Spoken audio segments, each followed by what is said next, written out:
Polisi harus melibatkan sejumlah lembaga untuk mengusut kasus bullying yang melibatkan anak artis karena sejumlah terduga pelaku masih di bawah umur. Hari ini polisi juga pertama kalinya memeriksa terduga pelaku. Lalu bagaimana jeratan pidana untuk para terduga pelaku dalam kasus bullying ini?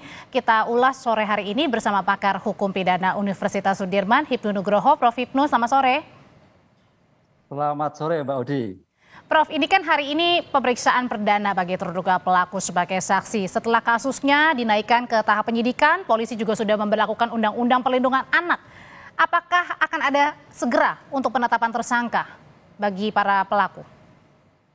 Ya, kalau kita tadi sudah mendengar bahwa ini sudah pada tingkat penyidikan, seharusnya penyidik anak PPA segera menentukan siapa tersangka. Karena penyidikan itu adalah serangkaian tindakan penyidik untuk menentukan tersangka.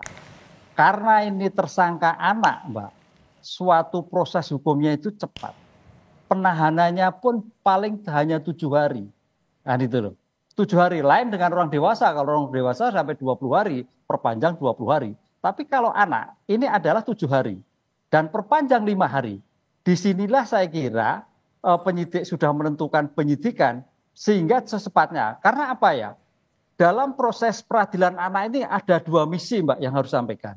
Bahwa jangan sampai di kemudian hari anak-anak yang lain itu adalah menjadikan suatu korban seperti ini. Jadi aspek deternya seperti itu. Jadi kalau terlambat nanti takut saya anak-anak itu itu nggak apa-apa. Aspek itu. Jadi pentingnya gitu. Kedua, pemeriksaan ini juga harus hati-hati. Jangan sampai memberikan rasa trauma. Itu kunci di dalam sistem peradilan anak. Kedepannya anak tidak menjadi trauma. Disinilah dalam penyelidikan ini, karena ini adalah korbannya anak, pelakunya juga anak di tingkat sekolah. Kalau misalnya terduga pelakunya ini, Prof, ini kan salah satunya melibatkan anak artis. Apakah ini harusnya juga tidak menjadi hambatan ya, Prof, ya, dalam proses pemeriksaan maupun penetapan? Ya, kita menganut equality before the law, Mbak. Tidak ada anak artis, tidak ada anak pejabat, tidak ada anak petani. Semuanya sama.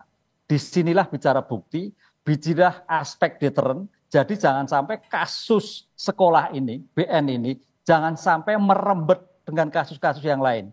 Karena kalau kita lihat aspek di luar, Mbak, namanya pertarungan, perkelahian itu ada di macam-macam. Disinilah saya kira menjadikan evaluasi juga bagi orang tua, bagi anak, bagi sekolah, untuk mengevaluasi bagaimana gerak-gerik anak.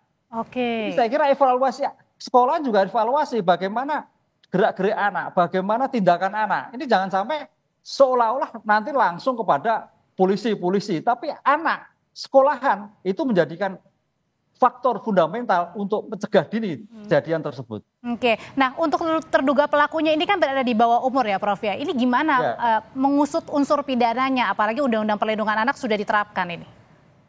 Ya, mengusut dalam suatu proses bukti hal yang seperti biasa. Cuman di sini makanya tadi dalam pemeriksaan anak Mbak Udri betul-betul memperhatikan kondisi anak.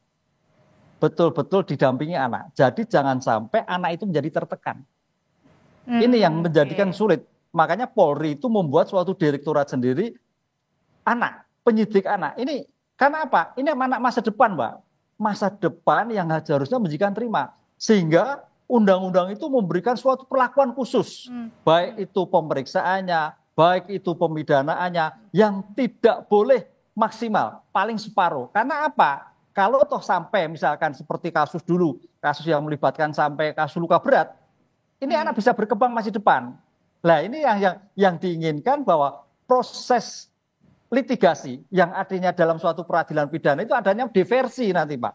Diversi itu kalau ketemu semua, ada suatu peradilan, pengalian peradilan. Baik itu di penyidikan, jadi jangan sampai penyidikan itu formal sekali.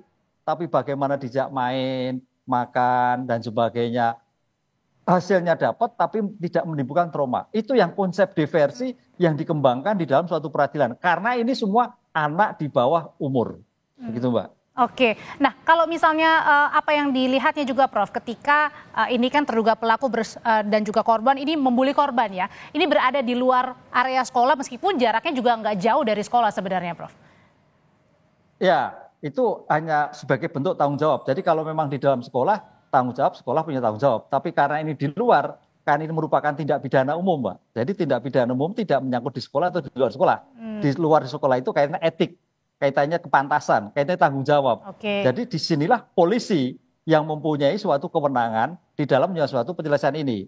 Jadi suatu yang sangat baik sekali, saya kira ini harus segera diselesaikan yang memberikan pelajaran bagi pelaku ataupun sekolah-sekolah lain yang dimungkinkan adanya suatu permasalahan tersebut. Oke, Prof, ini kan korbannya sudah dirawat ya, kemudian juga mengalami trauma. Apakah dengan trauma kemudian juga dengan hasil visum ini sudah cukup membuktikan siapa yang menjadi pelakunya untuk ditetapkan sebagai tersangka, Prof?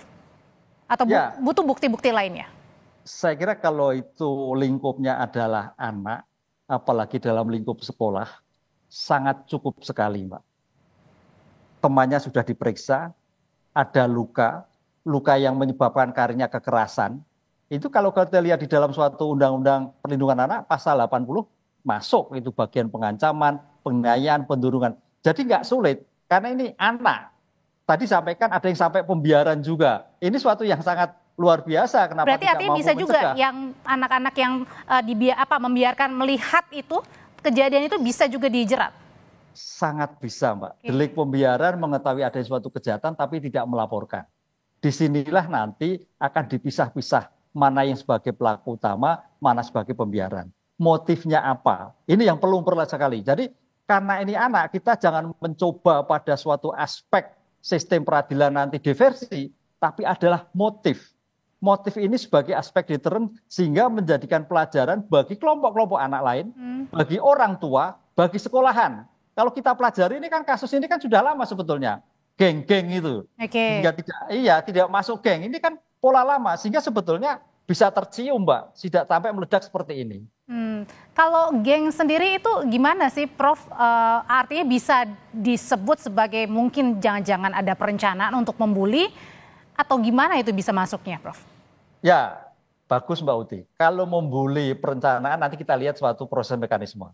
Adakah dalam suatu geng itu pembulian? Adakah suatu perencanaan? Kalau melihat dari aspek itu kelompok, sepertinya ada perencanaan. Karena korban ini mungkin tidak mau mengikuti kehendak kelompok yang bersangkutan. Sehingga ada pihak-pihak tertentu, mungkin anak yang bersangkutan melakukan sedikit perencanaan lah. Kemudian pada suatu tindakan pembulian. Karena kalau sudah kelompok suatu geng itu rasa emosionalnya tinggi. Yang bersifat istilahnya faktor kriminogen itu bisa tinggi sekali.